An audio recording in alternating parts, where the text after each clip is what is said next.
Assalamualaikum warahmatullahi wabarakatuh. Waalaikumsalam warahmatullahi wabarakatuh. Halo teman-teman semuanya. Hai. Gimana nih kabar kalian hari ini? Baik. Masih pada semangat kan? Enggak. Ya udah, gimana kalau kita ice breaking dulu yuk? Ayo. Jadi ice breakingnya adalah yang pertama teman-teman tepuk tangan 2 kali. Kemudian dilanjutkan dengan bergaya dan sambil mengatakan hey hey. Nah, ketika teman-teman mengatakan hey hey, semuanya ikut mengucapkan ya, biar tambah semangat. Oke. Bisa kita coba? Bisa. Kita coba yang paling kanan ya. Mulai dari hitungan ketiga. 1, 2, 3. Hey hey. Hey hey. Hey hey. Hey hey. Hey hey. Hey hey. Hey hey. Hey hey. Hey hey. Hey hey. Kayaknya belum pada semangat nih. Gimana kalau kita ulangi lagi yuk? Ayo. Kita mulai dari yang paling kiri ya. Oke. Kita hitung dari ketiga. 1, 2, 3. Hey hey. Hey hey. Hey hey. Hey hey. Hey hey. Hey hey. Hey hey. Hey hey. Hey hey. Hey hey. Kayaknya udah pada semangat nih. Udah. Gimana kalau kita lanjut dengan perkenalan yuk? Ayo. Perkenalkan, nama saya Sinta Sdanisih, biasa dipanggil Sinta. Halo, Hai. Saya dari unit PMLS Raja Satria SMK Kesatrian Purwokerto.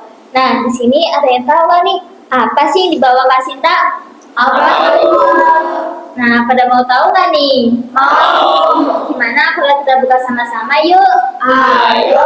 Mulai dari hitungan ketiga ya. Oke. 1, 2, 3. Halo. Jadi pada kesempatan kali ini, Kak Sinta akan menyampaikan materi tentang donor darah sukarela. Tetapi sebelum lanjut ke materi, Kak Sinta mau tanya, kira-kira donor darah sukarela itu penting atau tidak sih? Penting. Karena apa? Karena bisa membantu seseorang yang sedang membutuhkan. Ya, betul sekali. Jadi, donor darah sukarela adalah kegiatan memberikan darah secara sukarela untuk tujuan transfusi darah, yaitu proses pemindahan dari seseorang yang telah memenuhi syarat-syarat dan diberikan kepada orang yang membutuhkannya. Nah, di sini juga ada yang namanya donor darah pengganti. Jadi, donor darah pengganti yaitu seorang yang diminta untuk mendonorkan darahnya dan diberikan kepada orang yang kita ketahui. Misalnya nih, dari saudara kita atau keluarga kita mengalami kecelakaan dan mengalami perdarahan yang cukup banyak. Kebetulan stok di rumah sakit juga habis. Nah, di sini kita akan diminta untuk mendonorkan darahnya dan diberikan kepada orang yang kita ketahui tadi. Dan darah yang didonorkan juga harus memenuhi komponen-komponen darah ya. Jadi, komponen-komponen darah ada plasma darah yang bertugas untuk mengangkat zat-zat yang penting seperti protein dan hormon. Yang kedua ada sel darah merah yang mengangkat oksigen ke seluruh tubuh. Yang ketiga ada sel darah putih, yaitu menyerang penyakit agar menjaga tubuh tetap lebih sehat. Yang terakhir ada trombosit, membantu untuk menghentikan pendarahan saat kita terluka. Selain itu, golongan darah terbagi menjadi beberapa golongan loh. Ada yang tahu nggak terbagi menjadi berapa golongan? 4. Ya, betul sekali. Jadi golongan darah terbagi jadi 4 golongan. Yang pertama ada golongan darah A. Yang kedua ada golongan darah B. Yang ketiga ada golongan darah AB. Dan yang terakhir ada golongan darah O. Di sini siapa yang golongan darahnya A? Yang golongan darah yang B? O. Yang golongan darahnya AB. Wah, ternyata lengkap juga ya. Jadi, golongan darah memiliki kecocokan donor yang berbeda-beda, sehingga kita harus mengetahui golongan darah kita sendiri sebelum melakukan transfusi darah maupun donor darah. Nah, teman-teman juga harus tahu nih, ternyata mendonorkan darah ada syarat-syaratnya loh. Apa aja? Jadi, syarat yang pertama, mulai umur 17 sampai 60 tahun bagi laki-laki maupun perempuan. Yang kedua, berat badan minimal 45 agar tidak membahayakan pendonor karena darah akan diambil mulai dari 350 sampai 450. Yang ketiga, kita juga harus sehat dari jasmani dan rohani dan tidak memiliki penyakit yang bertekanan tinggi seperti HIV, hepatitis, sifilis, kanker, dan lain-lainnya. Yang ketiga, ada karbon hemoglobin mulai dari 12,5 sampai 17,00 gram per desiliter dan tekanan darah diastolik mulai dari 100 sampai 180 mm hidrogenium dan tekanan darah diastolik mulai dari 50 sampai 100 mm hidrogenium. Yang terakhir, tidak diperbolehkan bagi wanita yang sedang menstruasi, ibu hamil, dan ibu menyusui. Nah, selain memenuhi syarat-syarat, teman-teman juga harus tahu nih, hal-hal apa aja sih yang harus diketahui sebelum dan sesudah menurunkan darah? Apa aja, Bapak? Jadi, diusahakan tidur minimal 5 jam. Kemudian, makan makanan yang bergizi dan diperbanyak minum air putih.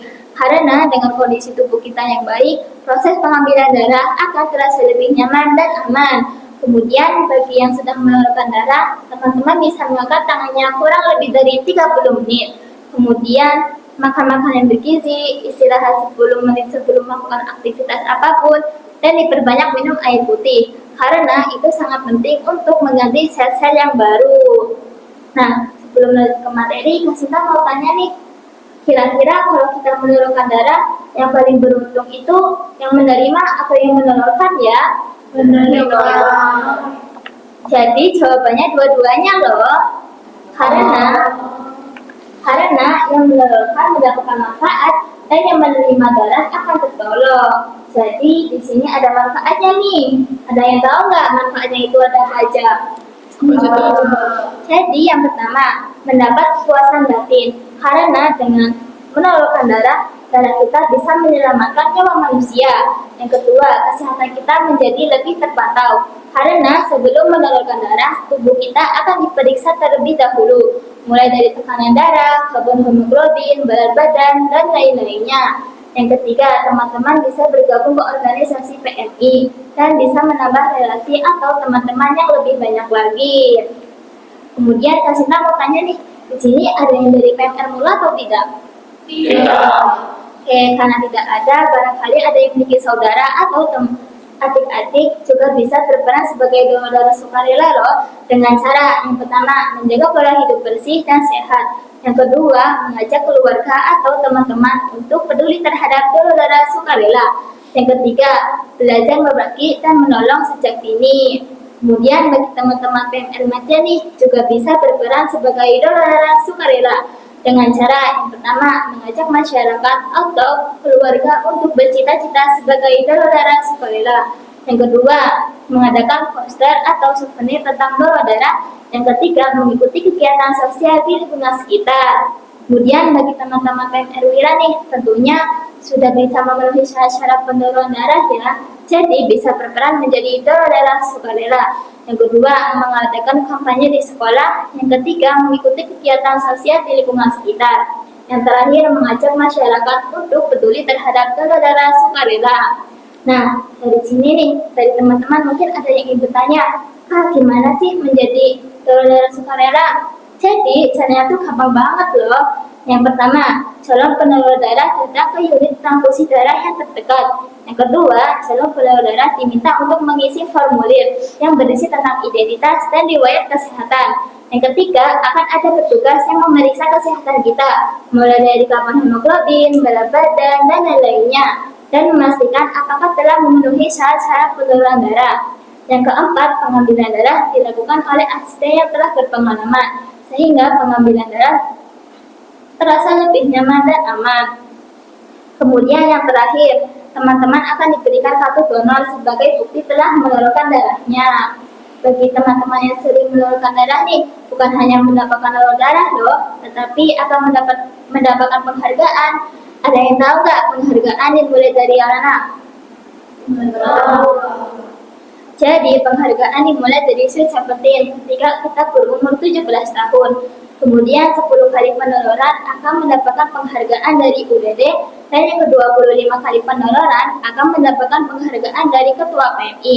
Kemudian yang ke-50 kali peneloran akan mendapatkan penghargaan dari gubernur. Dan yang ke-75 kali akan mendapatkan dari bupati, dan yang ke-100 kali peneloran akan mendapatkan penghargaan dari presiden dan akan diberi kesempatan untuk mengunjungi istana presidennya. Wow. Jadi di sini kita kan sudah membahas mulai dari pengertian, manfaat, syarat-syarat, dan cara-caranya. Di sini ada yang bisa menyimpulkan nggak? Jadi kesimpulannya adalah kegiatan yang sangat baik karena bisa menyelamatkan nyawa manusia. Dan sebelum mendonorkan darah ada syarat-syarat yang harus dipenuhi agar aman bagi pendonor maupun penerima. Dan tentunya membawa banyak manfaat bagi kita sendiri maupun orang lain. Kemudian sampai di sini ada yang mau dipertanyakan atau tidak? Tidak. Karena tidak ada yang dipertanyakan, Kasita mau mengajak teman-teman nih, yuk mulai darah sukarela, karena dengan setetes darah yang kita berikan, kita bisa memberi sejuta harapan bagi orang yang membutuhkannya. Jadi tidak semua orang bisa membantu dengan harta maupun tenaga ya, tetapi kita juga bisa membantu dengan setetes darah yang kita miliki. Mungkin dari kita pengambilan darah hanya berlangsung beberapa menit saja, tetapi bagi orang yang membutuhkannya bisa menjadi harapan untuk bertahan hidup. Kasita harap kalau nanti ada kesempatan donor darah, teman-teman bisa ikut berpartisipasi ya. Oke, mungkin itu saja yang bisa Kasita sampaikan pada presentasi kali ini.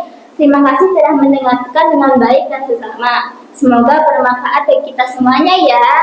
Amin. Kasita pamit undur diri. Wassalamualaikum warahmatullahi wabarakatuh. Waalaikumsalam warahmatullahi wabarakatuh.